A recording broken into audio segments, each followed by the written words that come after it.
Hey guys, what's up? In this week's video, I want to be talking to you about revision timetables. Amazing, right? No, but seriously, I want to go through the revision timetable that's been helping me get a lot of work done and incorporate spaced repetition. The idea of spaced repetition is an idea that all students should use and should incorporate into their learning. It's something that all top students use.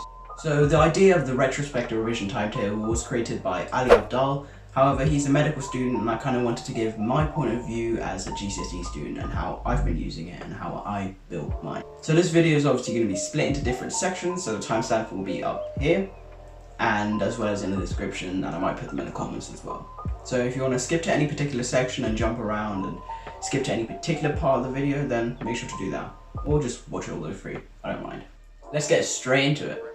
So let's take a look at the prospective revision timetable. So what does prospective and retrospective even mean? The retrospective means looking back and prospective means looking forward. This is what a prospective revision timetable looks like. You may be more familiar with it as it's the standard revision timetable that most students around the world use and most schools teach students to use. However, there's a lot wrong with this sort of revision timetable, and in this video I want to explain to you what is wrong with it, why you shouldn't be using it, and why you should rather be using the retrospective revision timetable. With this type of revision timetable, you have the day of the week at the top and the time on the sides, and then throughout you can fill out what you're going to do based on the amount of hours you revise on that topic. So I used to use this kind of revision timetable in about year 6, year 7, year 8, year 9, but I pretty soon realized that it's not that good and there's a lot wrong with it. With this type of timetable, it made me think into the future and find out what I was struggling with. But I can't really prophesize that well, so I will just have to write down subjects that I would be doing rather than be able to look back and see what I struggled with. Also, it made me view revision as something in hours rather than something in subject, which is not good. People always tell me, how many hours do you do? How many hours should I do as this type of student? Well, there's not really a set amount. You should be getting through topics, not hours. Even from a young age, we are told to do, an hour of revision for this test, or 2 hours of revision for this test, or 3 hours of revision.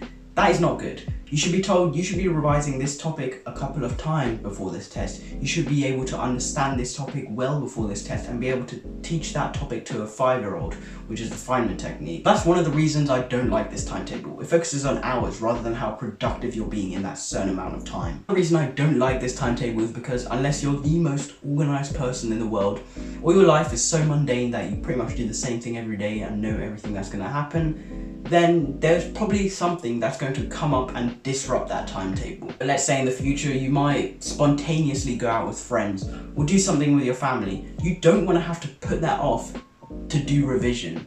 You should be able to have fun with your family, have fun with your friends sometimes, and not just put that off because of this timetable. On the flip side, you shouldn't have to disrupt your whole revision day just because of one thing that you're doing. So it's not always good to plan everything down to the hour, to the minute, to the T, because stuff will come up and disrupt that.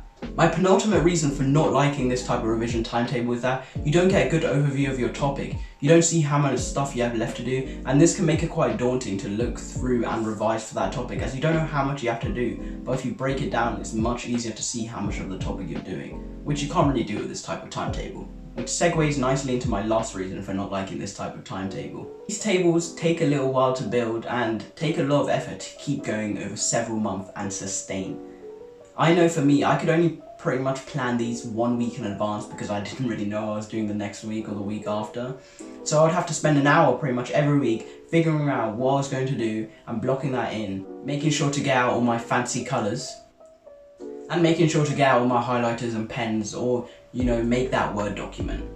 This led to me being even more unproductive because of the fact that before I started revising, I would think to myself, oh wait, I haven't made a revision timetable for this week, let me just go ahead and do that and get everything out. No, that just makes you procrastinate, which is not what you want to happen before starting to study. However, compared to a retrospective revision timetable, there's only that initial activation energy of creating it to get over. However, once you've created it, you can keep using it over and over again.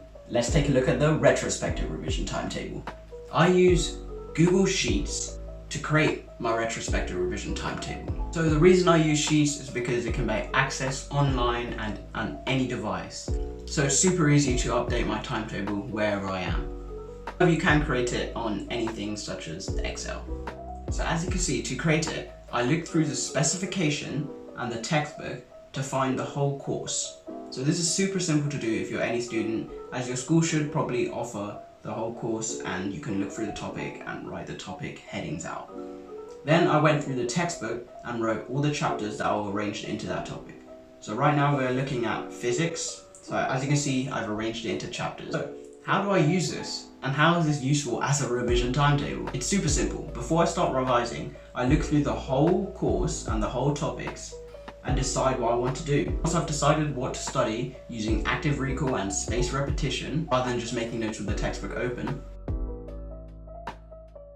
Now, after a while, you've revised a lot of the course and you filled in different dates on doing different things. So for example,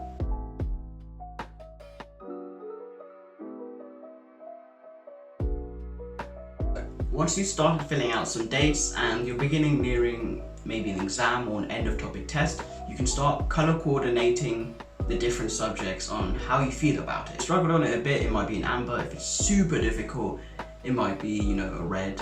But if you found it really easy, it could be a green. So let's do that.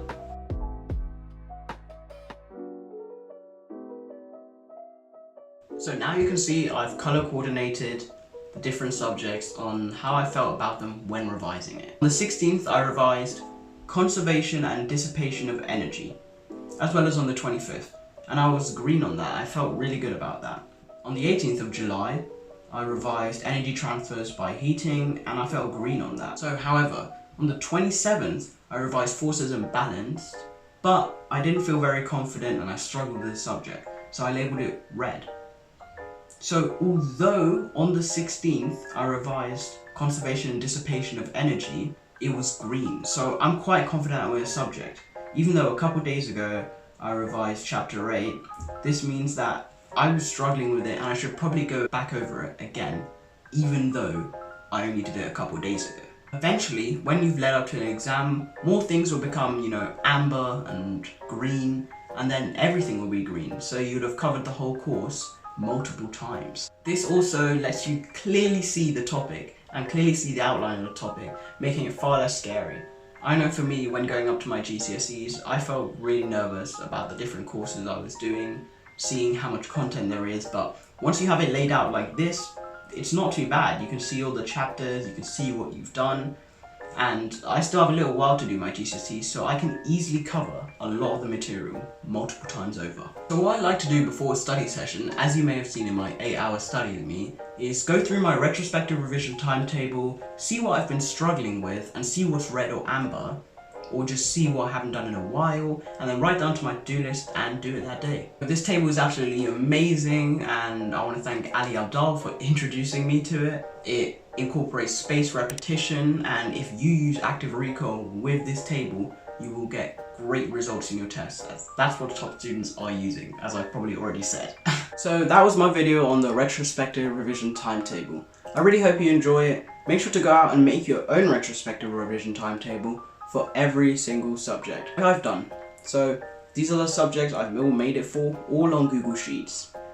Super simple to do. All that's required to make it is get over that initial activation energy, which is not too difficult, as it only took me about an hour or two to create it for all these subjects, making sure to go through the specification and see everything that's included in that course. If you like this video, make sure to subscribe and turn that notification bell on to know when I've uploaded, which is every Sunday. So if you need motivation to revise and want to know how I motivate myself to revise for long periods of time, make sure to check out this video, which is all about motivation. Have a productive week.